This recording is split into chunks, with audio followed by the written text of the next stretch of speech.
Welcome to NTD Newsroom. I'm Arlene Richards, in for Don Ma. President Trump announcing that Iran has agreed to completely open the Strait of Hormuz during the Israel-Lebanon ceasefire. The president welcoming the move as oil prices react. Israel and Lebanon entering a 10-day ceasefire as President Trump signals possible major progress with Iran on nuclear material. The Senate temporarily extends the nation's controversial spying powers. This comes after a night of chaos on the House floor. A unanimous FISA vote in the Senate buys time past the April 20th deadline. A new report reveals that Chinese cellular components inside smart devices pose a significant threat to the United States. Cyber expert Rex Lee joins us to discuss what the threats are and what the U.S. can do about it.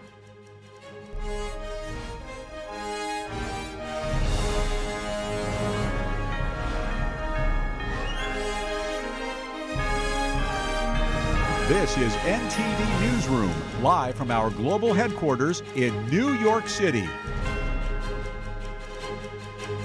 Breaking news out of the Middle East, President Trump announcing that Iran has agreed to completely open the Strait of Hormuz. In a Truth Social post this morning, President Trump saying the strait is fully open and ready for full passage. Iran says the waterway will remain fully accessible to commercial shipping for the duration of the Israel-Lebanon ceasefire.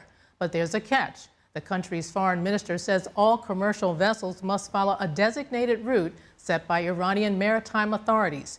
In a post that followed, President Trump said the blockade on Iranian ports will remain in full force until negotiations with Iran are 100% complete. The president adding that discussion should go quickly as most points are already negotiated. Following the announcement, oil prices dropped sharply, falling more than 11%. Wall Street also opening higher with Nasdaq up around 1%. Both the Dow and the S&P 500 rose over 0.4%. In another post this morning, President Trump says that Iran has agreed to never close the Strait of Hormuz again and that it will no longer be used as a weapon against the world. He also posted, quote, "I received a call from NATO asking if we would need some help. I told them to stay away unless they just want to load up their ships with oil." The president adding, quote, "They were useless when needed, a paper tiger." And U.S. Central Command is out with an update on the naval blockade, saying 19 ships have now complied with U.S. directives and that no vessels have evaded U.S. forces. In a post on X this morning, footage from a guided missile destroyer showing a crew member directing a merchant ship back to an Iranian port. French President Emmanuel Macron and British Prime Minister Keir Starmer welcoming the reopening of the Strait of Hormuz. Macron says the move goes in the right direction. The two leaders are holding a summit in Paris today that was previously aimed at reopening the strait. Macron says the leaders are working to launch a neutral mission that would support and secure merchant ships in the Gulf. We just had a very productive meeting, bringing together 49 countries around a very simple message and proposition that the world needs the Strait of Hormuz fully open because that is how we keep prices down for our people and stop the global economic damage. So we've all agreed, there was real unity in the meeting that we've just had. We want to see a return to talks and a lasting agreement, including the reopening of the strait. We welcome the announcement that was made during our meeting, but we need to make sure that that is both lasting and a workable proposal. And if anything, it reinforces the need for the work that we've been doing this afternoon, because we're very clear that the mission that we're putting together is a defensive mission and that comes after a ceasefire. Starmer described the proposed mission as strictly peaceful and defensive. He said it would reassure shipping and help clear mines. Starmer invited other nations to join, saying more than a dozen countries have already offered support. Britain said the talks would feed directly into a multinational military planning meeting next week. President Trump says Israel will cease its bombing campaign in Lebanon. The president's comments come amid a 10-day ceasefire reached between the two neighboring countries. President Trump posted on Truth Social, quote, "Israel will not be bombing Lebanon any longer. They are prohibited from doing so by the USA." The president added, quote, "Enough is enough. In the same post, President Trump said the U.S. would retrieve what he called nuclear dust from Iran. That's enriched uranium left underground following last summer's B-2 bombing of Iran's nuclear sites. The president added that any deal with Lebanon would be separate from negotiations with Tehran. In a separate post, the president said the Iran ceasefire deal is not tied in any way to Lebanon and added, "Make Lebanon great again." Israel and Lebanon are entering into a 10-day ceasefire. President Trump saying the brief pause of violence began after conversations with the Lebanese president and Israeli prime minister. NTD's Daniel Monahan has more on that, plus a possible willingness from Iran to hand over nuclear material. Residents firing barrages of gunshots into the air to celebrate the beginning of the 10-day truce agreed on by Lebanon and Israel. Others held up victory signs as they drove into southern Lebanon. In one Lebanese city, cars honked with crowds cheering and singing. Yesterday's ceasefire announcement follows rare talks earlier this week between the countries in Washington, led by Secretary of State Marco Rubio. It was the first time leaders from the neighboring countries met in person in the U.S. Capitol for 34 years. President Trump ordering top officials to work toward what he called lasting peace. Writing on Truth Social, this would be the 10th conflict he has helped resolve, and get it done.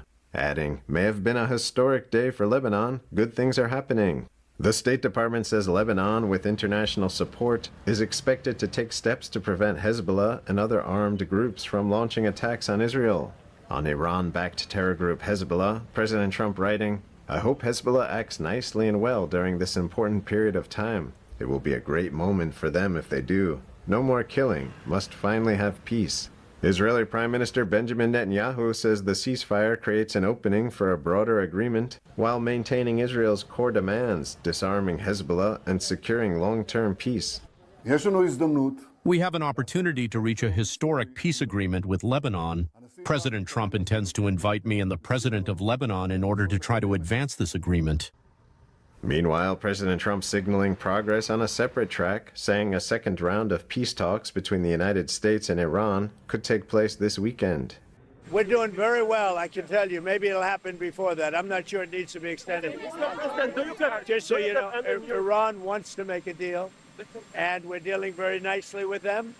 The president saying Iran is willing to do things today that they weren't willing to do 2 months ago regarding nukes. So very important is that Iran does not have a nuclear weapon, and they've agreed to that. Iran's agreed to that, and they've agreed to it very powerfully. They've agreed to give us back the nuclear dust. It's way underground because of the attack we made with the B-2 bombers. Meanwhile, in Vegas, the president projecting optimism about a peace deal with Iran. We're going to have victory very shortly. This is not...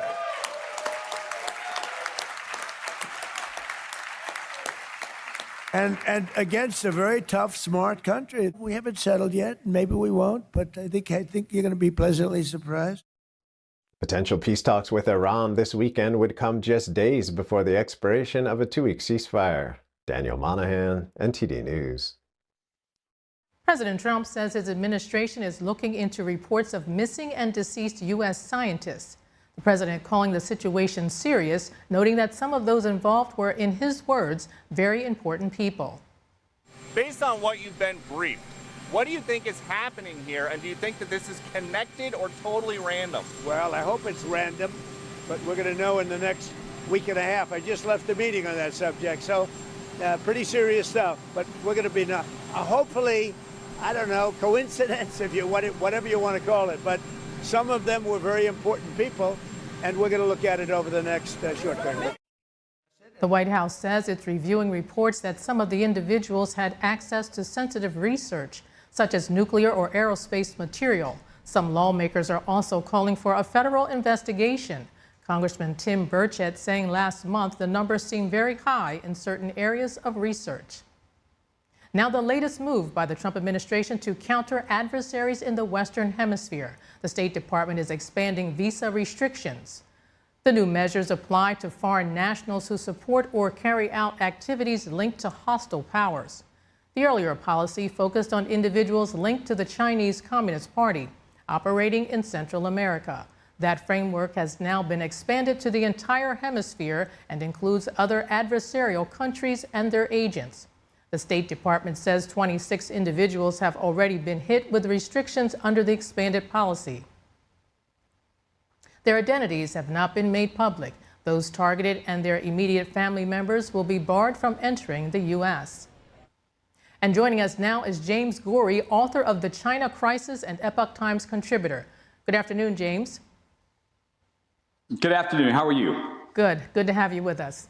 Now, you wrote an article for the Epoch Times titled China's Not So Quiet Hand in Iran's War Effort. So can you talk to us about how China is helping Iran in this war? Sure. They're providing material for war making, for maybe not necessarily weapons, but the materials for weapons, such as solid missile fuel components. They're supplying intelligence and some navigational and visuals and so forth for the war effort that's not necessarily directly, they're not sending them missiles per se at this point.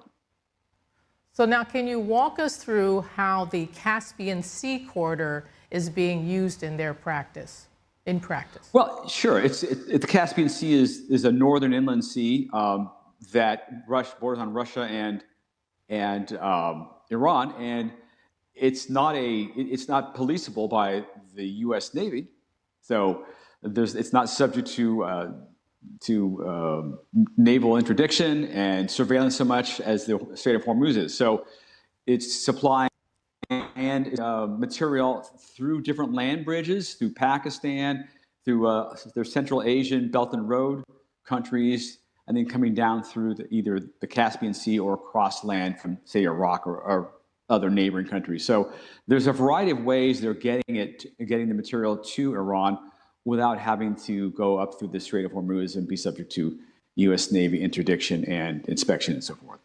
So how much would you say this Chinese-sourced material actually matters to Iran? And if the support stopped, what would that mean? Well, it matters to Iran because Iran's goal is duration. Iran is very aware of they're not going to win the war militarily. That's been established, but they will win. They could win politically, and they understand the U.S. election cycle, and they understand that a lot of the political base in the country for President Trump is not in favor of an extended war. So the longer this war goes on, the better it is for Iran. And to that point, China's supply chain, it's as diverse and redundant and elusive as it's providing Iran the ability to carry on and to extend the war, the duration of the war, and make it difficult for the U.S., make it difficult for the Trump administration. So for China also, it's kind of the same reasoning by helping Iran that extends the war and hurts the U.S., or is there any other reasons why China is helping? Well, China wants the U.S. to expend as much military and financial resources as it can, make them do so, because that helps China in their initial region, in the South China Sea with regard to Taiwan. China is expanding its presence in the South China Sea, in the Indo-Pacific region, virtually unchallenged at this point because most of the U.S. assets are in the Middle East. Now, we know Iran was sort of preparing for this because before the war started, they pretty much said, we are ready. So how does Chinese involvement change Iran's strategy, or were they involved from the beginning, in your opinion? I just think that went into this war not talking to the customer that buys 90% of their oil. So I'm sure there was a conversation more than one, strategizing on what to do, at what point, under what conditions, and so forth. So Iran's not going to give an inch and say that we were losing the war, or we weren't ready, or we caught off guard. No, none of that. The fact is that Iran has maintained a belligerent and resistant, resilient attitude, at least, if not defenses, in the face of this onslaught from the U.S. So there's no doubt in my mind that they're conversing and have been and will continue to converse with China as well as Russia. Now, we know President Trump is planning to meet with Xi Jinping later in May in China. So is China jeopardizing its relationship with the U.S. by doing this? And what should we expect from this meeting? Well, I think China most certainly is jeopardizing its relationship. To use Trumpian terms, China doesn't hold that many cards. The fact is that China has lost its foothold and its position in Venezuela, care of the Trump administration. Now they're potentially losing a tremendous source of energy in Iran, care of the Trump administration. So for China to fight back and to make things more difficult for the U.S., there is certainly a cost to that. I think Trump will be more than happy to capitalize on that, and he has before. So I don't think that China is doing itself any favors, but I understand that this is a multilateral situation. It's not just Iran and the U.S. or China helping Iran. It's China having the U.S. burn up its capital in Iran and ignoring the Indo-Pacific, China's backyard, so to speak. That puts more pressure on Taiwan and some of the other U.S. allies in that region because China is increasing and the U.S. is. All right, James, thank you so much for your insight on this, and thank you for joining us. My pleasure. Coming up, Senate temporarily extends nation's controversial spying powers after House fumbles unanimous FISA vote, buys time past the April 20 deadline. Once a labor organizer backed by Bernie Sanders and Alejandria Ocasio-Cortez, Ana Lilia Mejia is now headed to Congress running on Medicare for All, abolishing ICE and a $25 minimum wage. She clinched victory in New Jersey's special election. That more coming up.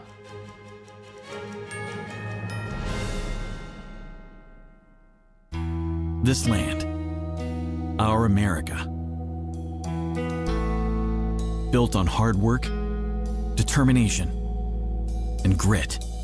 Sometimes the days run long, but hope, it never runs out, even when the food does, for America's veterans, working parents, even kids.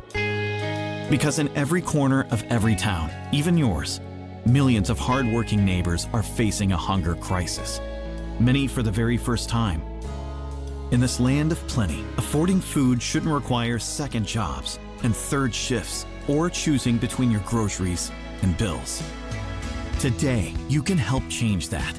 Call or go online to helpfeedingamerica.org and give $19 a month, less than 63 cents a day, to help every neighbor get the food they urgently need. Because taking care of each other is what makes America strong. We're Feeding America, not just a name, but an action. Working with over 200 local food banks like the ones in your community, and demand is soaring. You go to the grocery store, you spend $100, and $100 is a new $20 bill. Even with 2 full-time jobs, it's hard to make ends meet. These are tough times, but when we stand together, we become the very best of a strong America. Please call or go online to helpfeedingamerica.org. Just $19 a month can feed a family today. And your first gift can double an impact. Plus, we'll send you this free canvas bag as a reminder of the hope you're delivering. When it comes down to it, it's about taking care of your family first and the loved ones that you need to provide for. Because you're not just giving food, you're fueling resilience for people across the nation. You're feeding America. Call or go online today to helpfeedingamerica.org, and your gift can double an impact.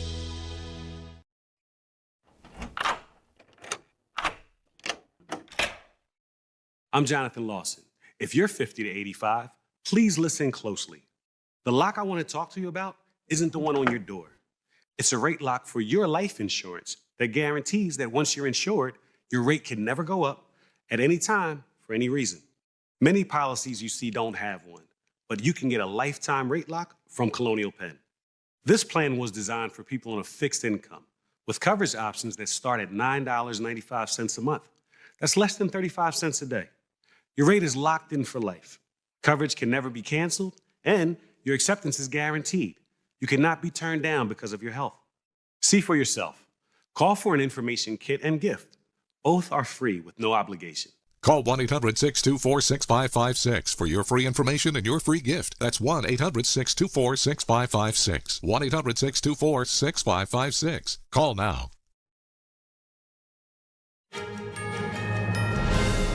Democrat Ana Lilia Mejia has won a special election in New Jersey's 11th congressional district. She will now fill the seat vacated by Governor Mikey Sherrill.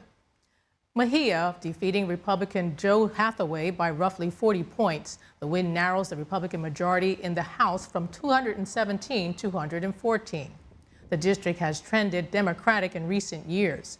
Mejia ran on a progressive platform, including Medicare for all, student debt forgiveness, and abolishing ICE. Hathaway campaigned on tax relief, lower energy costs, and support for law enforcement. The special election fills the remainder of Sherrill's term. Voters will return to the polls in June for a primary, followed by a general election in November. The Senate agreeing to extend a controversial Spy Powers Act for 10 days. Section 702 of the Foreign Intelligence Surveillance Act had been set to expire on Monday, but it now runs through April 30th. The measure approved by voice vote this morning. It now heads to President Trump for his signature. This comes after Republican leaders changed course overnight, moving to a short-term extension instead of a long-term deal. The move last night buys Republican leaders more time to negotiate a deal with holdouts in the party. NTD's Melina Weisskopf has the details. Let me be clear at the outset. We cannot allow Section 702 to lapse, not at a moment where our adversaries are expanding their capabilities, accelerating their operations, and exploiting every gap in our intelligence posture. Allowing this authority to expire would leave the United States blind to threats that move at the speed of the modern conflict. FISA is a surveillance law that allows the government to gather foreign intelligence, but several lawmakers have raised concerns that Section 702 of FISA doesn't have guardrails to protect Americans' privacy. I think we need warrants. I think anytime something's done in secret, to me, is scary to me, and maybe that's an oversimplification, but we've had so many abuses, thousands of abuses in the past. I know they've created. Early Thursday night, House Speaker Mike Johnson thought they reached a deal with GOP holdouts. He brought up a 5-year extension with reforms, but it failed, with 12 Republicans joining Democrats to oppose it. There have been real bipartisan discussions about adding civil liberties and safeguards. Some members support them, some oppose them, but just about everyone agrees that this is serious stuff. The kind of debate that Congress ought to have in the open. Later, a clean 18-month extension met with even greater pushback. GOP opposition grew from 12 to 20 holdouts. That's despite President Trump calling on Republicans several times to unite around the clean extension. The president had said that FISA was abused even against him, but when used correctly, it's, quote, one of the reasons we've had such tremendous success on the battlefield. As a last resort, lawmakers allowed a short extension of Section 702 through unanimous consent. The House Speaker is optimistic that a deal will be reached by the new deadline on April 30th. What we're trying to do is thread the needle of ensuring that we have this essential tool to keep Americans safe, but also safeguard our constitutional rights, and making sure that the abuses of FISA in the past are no longer possible. Reporting from Washington, D.C., Melina Weisskopf, NTD News. The acting director of ICE is stepping down. The Department of Homeland Security saying Todd Lyons will leave the agency and move to the private sector. Homeland Security Secretary Mark Wayne Mullen says Lyons was a key player in helping the Trump administration remove violent criminals from American communities. Mullen also saying Lyons helped revitalize the agency after years of restrictions. Lyons has led ICE since March of 2025 after being appointed by then DHS Secretary Kristi Noem. His last day is set for May 31st. Health Secretary Robert F. Kennedy Jr. is testifying before House lawmakers. The HHS Secretary covered a range of issues his department is tackling, including a failure to fight fraud under previous administrations. Let's listen in. And I'll give you one example. In Minnesota, for applied behavioral analytics, which is treatments for autism, kids with autism, we were expecting to pay $7 million a year for that program. We ended up paying almost $300 million. The difference is fraud. And we're seeing that now, that money was some of it was being sent to Al-Shabaab in Somalia. We have now impounded payments to Minnesota because for one quarter, about $350 million, because they've refused to give us receipts. Kennedy describing the department's fraud policy under the Biden administration as pay and chase. According to the HHS secretary, the department would pay claims it knew to be fraudulent, then attempt to recover the money. During his testimony, Kennedy also touched on the department's efforts to combat chronic disease. The HHS secretary touted the Trump administration's efforts to lower drug prices for Americans and provide transparency in healthcare pricing. As Secretary Kennedy testifies before Congress, what do everyday folks think about his Make America Healthy Again initiatives? NTD's Sam Wong was out on the National Mall in D.C. to hear from the people. What do you make of the president's Make America Healthy Again initiatives? Oh, absolutely essential. I mean, people need to do it. It's just not food, it's everything else that has to be combined. And I think what you're going to see down the road, because of Make Healthy Again, people are going to live longer. Not only are they going to live longer, they're going to live happier. I mean, I like the initiative to try and make America healthy again. I mean, if you look at our obesity rates compared to other nations, it's astronomical. This goes back to the food additives. You know, everything that's in our food that we're eating, consuming, is just not great. Unfortunately, the drug companies kind of run the country, and they want people sick, so it's definitely going to be a challenge. I like the Pete Hegseth challenge, you know, doing 100 push-ups and 50 pull-ups. You know, I've tried that a couple of times. I failed miserably, but I think it's a really good idea. We eat on the run, and we don't eat very healthy, and we might not feel it in our youth, but we start feeling it as we get older. Yeah, I definitely support that. I know that we have a lot of stuff in America that is not even legal to serve as food in like Europe and other countries. I think a lot of that is just stuff that's thrown in there that does not benefit us in terms of health whatsoever. How do you think Secretary Kennedy has impacted the way we talk about public health? Well, again, his transparency and bringing it up. Don't be afraid to talk about it. Too long we've been told it's only the experts that know what they're doing. And it's not true. And it's just like, you know, for a lot of, during COVID, some of the things that were going on, a lot of us knew they were wrong, but people were afraid to step up and say that. He's taking down those walls. We try not to buy any food with artificial dyes or any of that kind of stuff. So I'm glad that they're bringing it to the attention and getting these big companies to stop using it. I think that's so important. I think Europe already has banned all that stuff, so I think we definitely need to in our country. Finally, he's kind of against the vaccines, which I agree with. I agree that I'm not against vaccines, but I think the vaccines should be looked at a little more closely in terms of what's necessary and what isn't. I just feel in general we pump ourselves full of a lot of unnecessary things today. I think that the reform that he's doing is the right track. I think that he has a lot of vision to make this the country better and healthier again. It's just there's a lot of blockers in his way, and it's a matter of how to move those blockers out.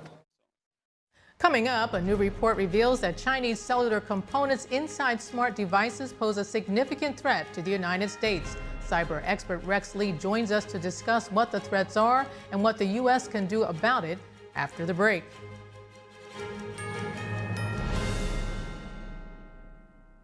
Getting prescription glasses from Select Specs is easier than you might think. Select your frames from our £6 range in-house brands or our extensive designer collections. Then enter, upload or email your latest prescription and our website will analyze it and help you select the best lenses and options to suit you. Click to place the order and your new Select Specs glasses are delivered right to your door. Ordering your prescription glasses is as easy as 1, 2, C with Select Specs and selectspecs.com. It's finally here, our second annual mega sale. This sale only comes around once a year, so take advantage of the best offers ever while you can. For example, save 50% on our Giza Dream bed sheets, as low as $29.98. And for the first time ever on TV, MyPillow mattresses and MyPillow mattress toppers, as low as $99.98. And you save 50% on our Lux Pure 6-piece towel sets, regular $69.98, now only $39.98. And our best-selling standard MyPillows, regular $49.98, on sale for $17.98. Wait on it, mega sale only $14.98. So go to mypillow.com or call the number on your screen. Use this promo code to take advantage of our second annual mega sale. But wait, there's more. To make the mega sale even more special, when you order right now, your order's going to ship absolutely free. There's a whirlwind of emotion and activity going on in this painting. And there's chaos all around and threat from below.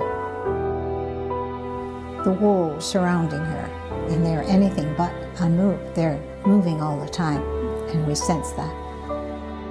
But this little girl remains unmoved.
Oil prices dropping more than 10% today while U.S. markets race toward another record high. The latest data comes after Iran said it was allowing tankers to pass through the Strait of Hormuz. The S&P 500 was up 1%. The Dow Jones Industrial Average climbed 2%, while the NASDAQ Composite was up 1.3%. U.S. benchmark crude dropped by 11% to $83 a barrel. Brent crude was down more than 9% at $90 a barrel. Iran's foreign minister posted on X that the strait was open for all commercial vessels amid a ceasefire between Israel and Lebanon. British police said today they are investigating a security incident near London's Israeli embassy. Officers in protective clothing were assessing discarded items found nearby. Counter-terrorism policing London are aware of a video shared online overnight in which a group claimed to have targeted the embassy of Israel with drones carrying dangerous substances. The police confirming the embassy wasn't attacked, but they say they are carrying out urgent inquiries to determine the authenticity of the video and to identify any potential link between it and the items discarded in Kensington Gardens. Police say they don't believe there is any increased threat to public safety at this time. British Prime Minister Keir Starmer under renewed pressure to resign today, this following news that Britain's former ambassador to the U.S. had failed security vetting but was still handed the job. That I wasn't told that Peter Mandelson had failed security vetting when he's appointed is staggering. That I wasn't told that he'd failed security vetting when I was telling Parliament that due process had been followed is unforgivable. Not only was I not told, no minister was told. And I'm absolutely furious about that. Starmer faces fresh questions both over his judgment and his ability to govern. The scandal coming just 3 weeks before his party is expected to have losses in local elections in England and regional votes in Scotland and Wales. Labor veteran Peter Mandelson resigned as U.S. ambassador over his ties to the late sex offender Jeffrey Epstein. Yesterday, it emerged that Mandelson had failed the security vetting conducted before his appointment as envoy. Starmer's political foes have accused him of misleading Parliament and having demanded his resignation. A new report from the Foundation for Defense of Democracies warns that Chinese-made cellular modules could pose a significant national security risk to the U.S. And joining us now is Rex Lee, cybersecurity advisor at My Smart Privacy and Tech journalist. Rex, good afternoon to you. Thank you for having me on. Now, to start, can you talk to us about what exactly the risk is here with these cellular modules? What exactly can they do?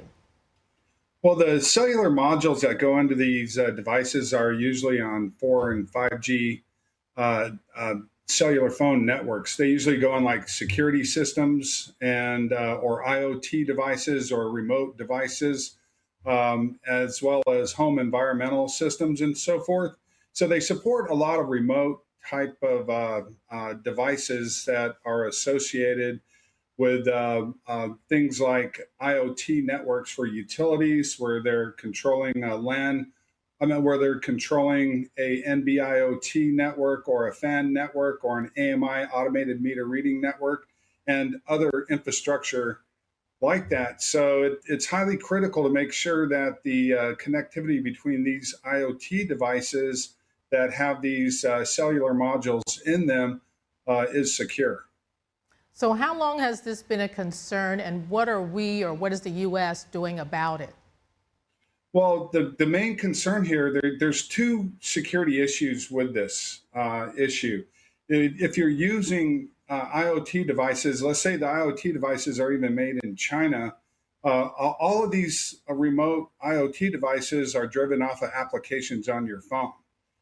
So there's another security risk there, because most people know that the apps and platforms today support targeted advertising, which means that the apps enable the developers to conduct audio, video, and physical surveillance on the end user, as well as data mine information off of the host device. Now, some of these IoT devices, such as a home environmental network, or even a security system for a home or a business, a lot of those cameras have mics on them as well. So they're able to conduct audio, video, and physical surveillance while data mining the individuals, not only from the endpoint device that has the cellular module in it, but also through the app, which means that when you walk away from your home security system or an IoT network that may have these unsecure cellular modules within them, you're still being surveilled and data mined through the app by the company that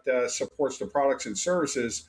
Some may think that's a cybersecurity threat only if it's a foreign company, but I happen to think also with a domestic company. And again, a lot of these IoT devices, even drones that work remotely and also have these cellular modules within them, so they can backhaul all of the data that they're collecting. A lot of these products are actually made in China, and so you have an end-to-end security problem, not only with the backdoors and the cellular modules, but within the apps and platforms that support these products and services. So you've explained a lot there. Just go a little bit deeper for me, or let's expand a little bit. When we talk about Chinese companies selling these modules, and that they're the companies that we mostly are getting these from, they're connected to the Chinese Communist Party, if you think they are.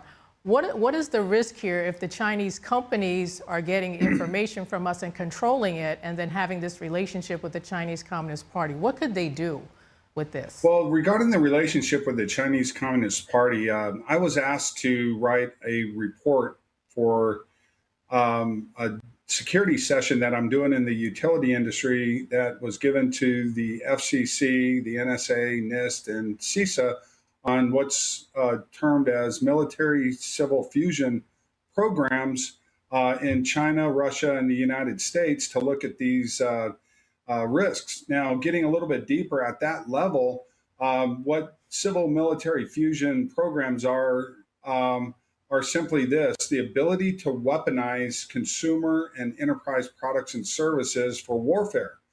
We see this happening today with Palantir in the United States, being able to weaponize data and then target people and go after those people. Well, China and Russia have similar capabilities through their civil military fusion programs, and those roll right up to the CCP.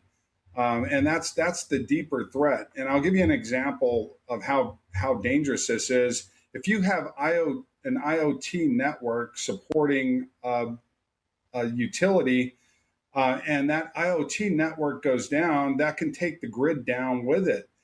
So, having a backdoor in these cellular modules, not only can you turn the equipment off, you can also are able to take control of industrial control systems with these apps as well. So not only can you turn them off, you can control them to do different things.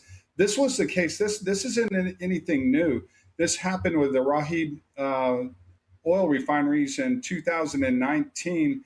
They were attacked by a malware called Triton Trissus that worked very similarly, and it was uploaded into the Windows 10 operating system on their computer, so their cybersecurity provisioning platforms couldn't pick up that the malware was even on these computers, and the Russians were able to go in and turn systems on and off, and they almost were able to cause an explosion in the oil refineries before it was caught. And these are the same refineries that were attacked by drones in 2019 following these Triton Trissus cyber attacks, and the same oil refineries that have been hit again with the Iran conflict. So this is a huge risk because a lot of people are associating with these cellular modules with just consumer products and services.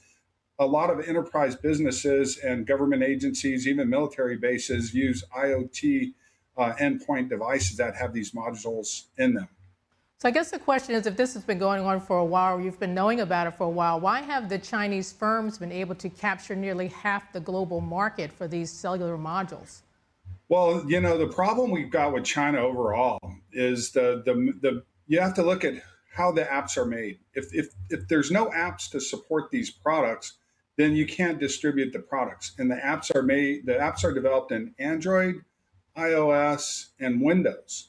So therein lies the problem. You have Google, Apple, and Microsoft that are actually distributing these apps. They distribute all the Chinese social media apps and retail platform apps like Temu and Shin and so forth. So I think there needs to be some oversight here. And I think Google, Apple, and Microsoft need to really look at all of the apps and platforms that are coming out of China and looking at the broad ecosystem of products that they support. Again, most people think of a Chinese app or platform as Temu, or what used to be TikTok, which is Douyin in China.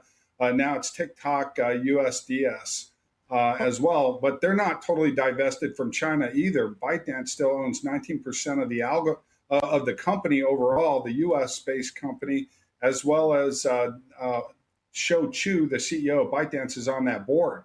But again, I don't want to go down that path, but a lot of people are associating apps and platforms with China as simply social media platforms or retail platforms like Shin or Temu, but it goes much broader than that when you look at our IoT device infrastructure. And then you have only 3 companies that are actually responsible for the distribution of these apps and platforms, and that's Google, Apple, and Microsoft. So given what you're saying about Google, Apple, and Microsoft, would it be difficult for the U.S. companies to replace these components at scale? Yes. Yeah. I mean, if you have to go into an IoT infrastructure, especially like an automated meter reading network or a FAN, which field area network for a utility, that's heart surgery. You've got to replace all the devices. One utility could be supporting 100,000 to 1 million endpoints, for example, or a military base could be supporting thousands of endpoint as well. So, you know, what we saw, I'll give you a quick evolution of what happened. In 2008 and 9, we were told we were being surveilled and data mined to make our services customized for us, like everything we're doing on Windows, Android, and iOS. Then in 2013-14, with the launch of Google's ad tech platform, we were told what's data surveillance and data mining for targeted advertising. In 2016, we saw that the data was being used for political indoctrination through the Facebook Cambridge Analytica scandal. And now, present day, we're seeing militaries and military contractors like Palantir, militaries from China and Russia that are actually weaponizing this data for warfare. So we're at a critical point of where there needs to be a lot of oversight. And I really think that you can't get government to do it because of the lobbying power of the U.S.-China tech lobby. That's another issue at play here, because companies like ByteDance hire former presidential advisors like David Urban as their lobbyists, and Huawei hired Tony Podesta. So you can't really go that route. Where you need to gain traction is to bring Google, Apple, and Microsoft to the table on this and let them look at what they're distributing, and so that they can control it. Because by the time you try and get government to regulate this, it's going to be 5 or 10 years down the road, and we need action today. Well, we're seeing that in the Iran-U.S. war, China is involved, but they haven't gone that far yet. So what would happen, say, in a scenario where the U.S. military mobilizes in Taiwan if China invades there? I mean, is it likely that they would use this capability and to stop the U.S. from interfering? Yeah, they're, I don't know if you want to call them trial tests or anything, but we've seen it used, the Colonial Pipeline attacks. We don't ever get confirmation whether anomalies like the CrowdStrike, when that went down, we really don't know if that was really a fault of the company or were they attacked. We don't hear about these things, but we do see this, and we see it around the globe as well, especially in the Ukraine. You see that they can go in and take their power grid down, and also that we've utilized similar technologies in this country. If you look at Venezuela, for instance, we were able to shut their power down for 20 minutes and then turn it back on. If Russia or China have those same capabilities through these modules, they could do the same thing here. They're not going to do it at scale unless we really get into a war where we're a proxy war, either in Taiwan. I thought we would see some of it with Iran, but China's dependent on oil from Iran, and I think their better solution is to let us go ahead and come out on top here than negotiate with them as long as they're getting their oil through Iran. But if let's say oil wasn't a factor here, then I would think we would see these types of cyber attacks in the U.S. More frequently. Well, clearly the U.S. probably is aware that this is going on, and I'm sure they're doing something to prepare for it. Rex Lee, thank you so much for joining us. Thank you for having me on. Spring lambs in Britain are set to cross a London bridge. A farm outside the British capital provides the newborns for a tradition that dates back to the medieval times. Stay with us for more.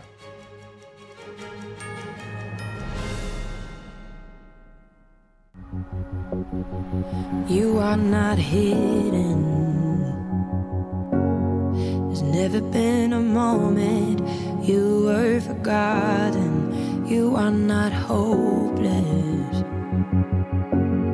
Though you have on streets across America, homeless young people are cold, abused, in danger. Covenant House is helping young people with nowhere else to turn. Please call or go online now with your gift of $19 a month. You'll help provide hot meals, safe shelter, medical care, and love. We'll send you this comforting blanket as a reminder of the love you're showing a young person this holiday season.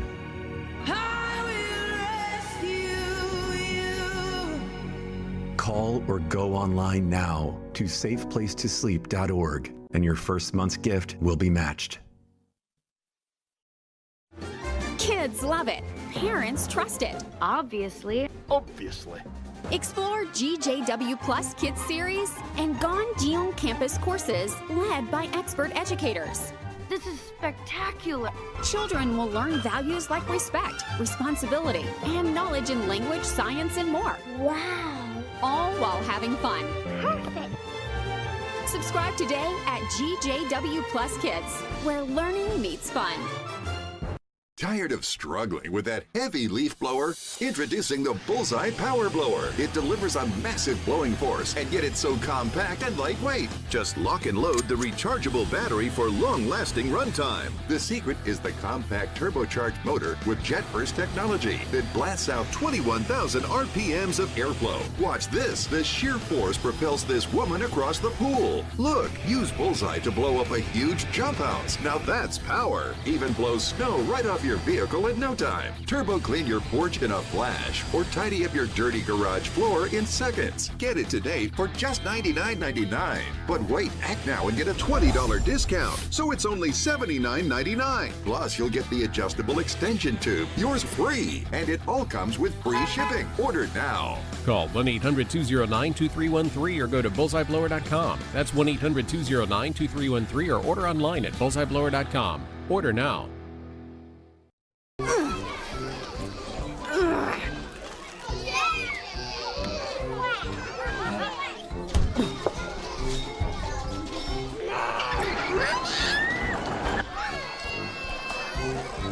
If you love them enough to crawl into a play place to get them to come down,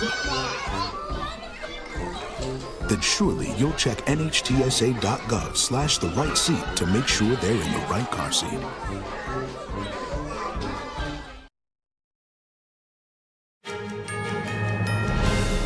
The Federal Aviation Administration and the Transportation Department are cutting flights from Chicago O'Hare. Starting May 17th, flights at O'Hare will be limited to a daily maximum of 2,700. O'Hare is the busiest airport in the United States with one of the worst records for flight delays nationwide.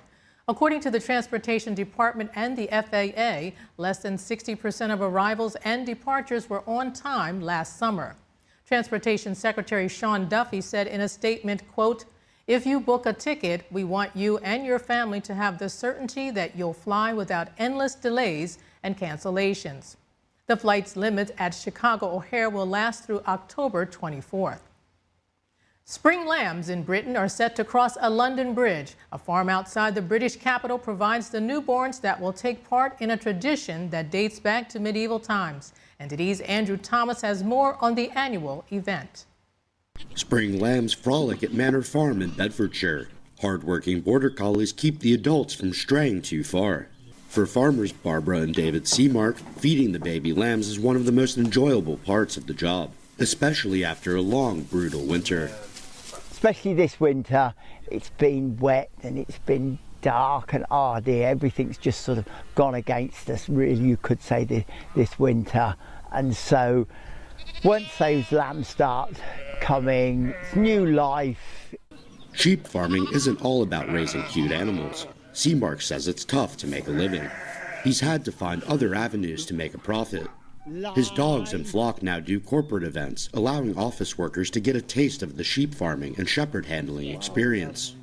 The wool trade is just absolutely on its knees. And if you think that we shall get sort of about 97p per ewe for their fleece, and it's cost us £2.20 to have them sheared.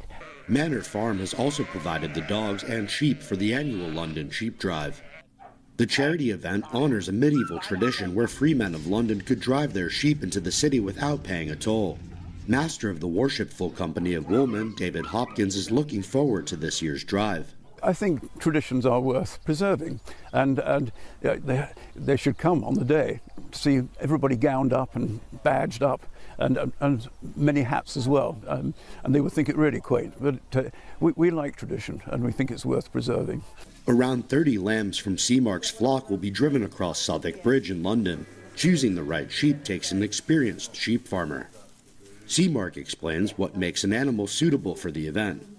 So we're looking for, shall we say, the beauty of them, which is in the colour of their heads, mixture of dark and lighter headed ones. And the other main thing is that she is calm enough. Actor Damian Lewis had the honor of driving the sheep across the bridge in 2024. This year's sheep drive is set for September 27th. The livery fair will take place at the same time. A number of different stalls will showcase traditional sheep skills such as shearing, yarn weaving, and the modern role wool plays today. Andrew Thomas, NTD News. Tom Cruise is set to return for Top Gun 3. That's according to a Paramount announcement in CinemaCon this week. It says producer Jerry Bruckheimer also is involved. The new production comes after Top Gun Maverick raked in about $1.5 billion in 2022. The original film dates back to 1986. President Trump's plan for a massive Trumpful arc near Washington, D.C., given the go-ahead by a federal panel, the U.S. Commission of Fine Arts voting unanimously to advance the project to its next stage. The 250-foot structure is planned as a landmark to mark the nation's 250th anniversary. The design includes eagles, lions, and the inscriptions, "One nation under God and liberty and justice for all." The ark would be built on an island near the Lincoln Memorial and Arlington National Cemetery. But the proposal is already facing legal challenges from critics who say it would interfere with the historic sightline between the Lincoln Memorial and Arlington House, among other concerns.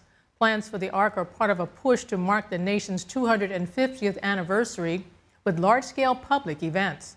Organizers are also planning a nationwide state fair-style celebration on the National Mall.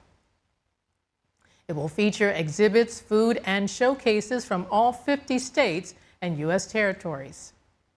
President Trump is taking his economic message on the road, making stops in key battleground states ahead of the midterms. The president promoting last year's Republican tax cuts in Las Vegas yesterday as the party works to hold onto narrow majorities in Congress. Here's more. President Trump heads west with stops in two key battleground states ahead of the midterm elections. The president speaking in Las Vegas, Nevada, highlighting Republican-backed tax cuts passed last year. Last summer, thanks to our Republican majorities in the House and Senate, I signed the great big beautiful bill, the largest tax cuts and many other things for working families in the history of our country. That law extends the president's 2017 tax cuts and includes several of his campaign promises. The push comes as Republicans work to protect narrow majorities in Congress. The trip coming just after the IRS tax filing deadline, with the president spotlighting the impact of the tax cuts. The average refunds this season is over $4,000, and here in Las Vegas, many workers have reported refunds of $5,000, $6,000, $7,000, $8,000 or more, and they've never had anything. It's all from no tax on tips alone. The measure also includes eliminating taxes on tips and overtime pay, a key message in places like Las Vegas, where many workers in the service industry rely on that income. The president is also tying the policy directly to the stakes of the midterm elections. And we got to win the midterms. If we don't, these policies are going to be taken away from you. The taxes are going to go through the roof. Democrats are criticizing the cuts, saying they benefit the wealthy and corporations. But President Trump says they voted to increase taxes for everyone. We can never forget that every single radical left Democrat in Congress voted to deny the American people these life-saving changes. They voted for tax increases. They wanted your taxes to go up. The president is in Phoenix, Arizona today. He is set to speak at a Turning Point USA event titled Build the Red Wall. President Trump appearing alongside Erica Kirk and several Republican members of Congress from Arizona. President Trump announcing the Strait of Hormuz is completely open and ready for business. That and more after the break.